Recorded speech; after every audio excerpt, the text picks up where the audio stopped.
c'est pas trop mal. Les gars, j'espère que vous allez bien. Aujourd'hui, on se retrouve pour une nouvelle vidéo. Je peux pas parler trop fort, mon papa dort à côté, mais c'est pas grave, on va essayer quand même de faire une vidéo. Donc on se retrouve pour un nouveau débrief. Victoire du Barça 5-2 face à Retafe.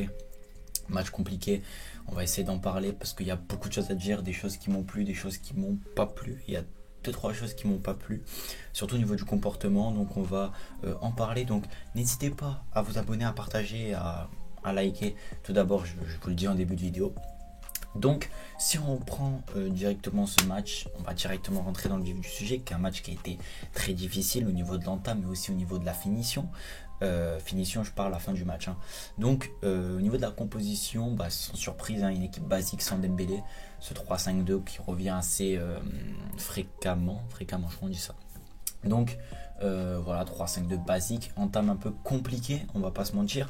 Parce que bon, Messi marque, mais ensuite il y a une égalisation et ça c'est moins bien. Donc l'anglais pour moi il peut pas faire grand chose, mais voilà, entame un peu compliqué. Donc globalement le Barça a dominé ce match. On va pas parler de chaque but, chaque étape.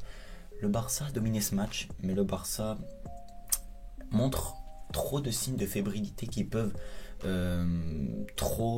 donner des forces aux adversaires.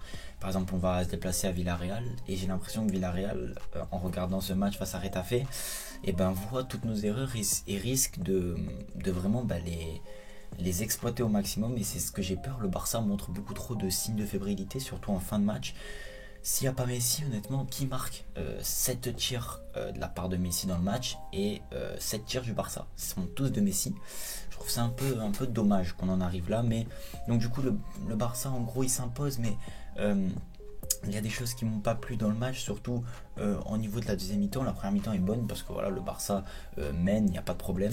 Messi fait une masterclass, mais au niveau de la deuxième mi-temps, dès que Messi s'est éteint, le Barça s'est éteint aussi avec lui, et le Barça en fait ne bougeait plus, ne faisait plus d'appel, en fait dormait un petit peu sur place, et c'est ce qui ils se sont fait peur. Ils se sont fait peur. Heureusement que il y a ce corner tiré par Messi, cette tête de Araujo.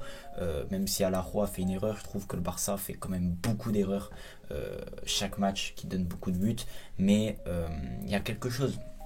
Mis à part le match qu'on a gagné, bravo, voilà, on va pas, je vous ai dit la manière, on s'en fout un petit peu, là c'est les 3 points qui comptent, mais il y a 2-3 choses qui m'ont un petit peu déplu, et je vais parler de Ronald Koeman. Je pense que Ronald Koeman fait, au niveau de son coaching, il rate le match. Je pense qu'il rate le match. S'il n'a pas des joueurs comme Griezmann, comme Messi, comme De Jong, des joueurs de classe mondiale, je pense pas qu'il gagne le match.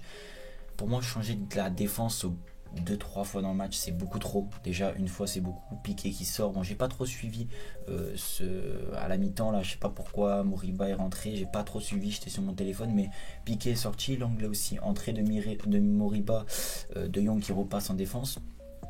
Honnêtement j'ai pas trop compris. Puis ensuite Araujo aussi qui rentre, Araujo fait une erreur, puis ensuite Koeman engueule Mingueza, je sais pas trop pourquoi.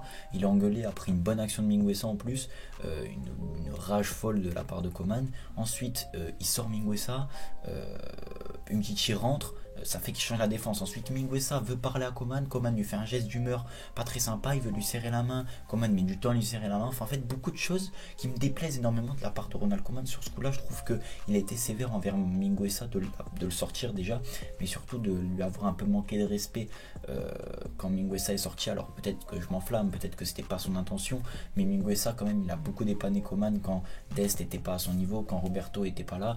Donc je pense qu'il faut quand même remercier Mingueza, et s'il fait des erreurs c'est normal, il est très jeune.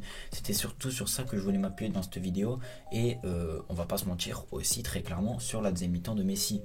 La deuxième mi-temps de Messi, c'est pas parce que c'est Messi, que c'est notre meilleur joueur, que c'est le meilleur joueur du monde, mais la deuxième mi-temps de Messi honnêtement elle est faible. Elle est faible parce que il fait plus d'efforts, même s'il a beaucoup donné, hein. Je suis pas en train de remettre en question, mais il fait beaucoup d'efforts, il fait pas d'efforts en seconde mi-temps, ce qui fait que le Barça, donc son Barça, subit. Et quand Messi n'est pas là, quand le Barça voit que Messi ne fait pas les efforts, le Barça fait pareil. Et il pense que c'est acquis alors que ça l'est pas. Donc voilà, c'était vraiment, je voulais m'appuyer sur ça. Donc au niveau des joueurs satisfaisants, je vais mettre bien évidemment Messi. juste parce que voilà, s'il n'est pas là, je pense qu'on ne gagne pas. Mais au niveau des joueurs satisfaisants, un qui m'a plu énormément, c'est l'entrée d'Umtiti. Il est rentré, il a mis énormément de rythme, d'agressivité, d'énergie. J'ai adoré. Et aussi la rentrée de Moriba. Elle est bonne, c'est vraiment les deux joueurs auxquels je m'attarde beaucoup. Messi, on sait, il fait un bon match, même si sa seconde mi-temps est un peu moins bonne, mais il reste quand même là. Moriba et Umtiti, ils ont fait deux excellentes rentrées, honnêtement. Donc voilà, j'espère en tout cas que la vidéo vous aura plu. Je peux pas faire une longue vidéo, je suis KO, je suis fatigué, il y a mon père qui dort, je vais aller dormir. Mais en tout cas, victoire du FC Barcelone. On se concentre, je crois que c'est dimanche, match à Villarreal. On espère la victoire, il faut gagner. Le Barça a le destin entre ses mains, il faut gagner. Moi, les gars, je vous dis à la prochaine. Prenez soin de vous et de votre famille. Je suis tranquille, je suis aux galeries, je suis comme des designers. Même quand je dors, je fais de l'argent. Je reçois des firmes.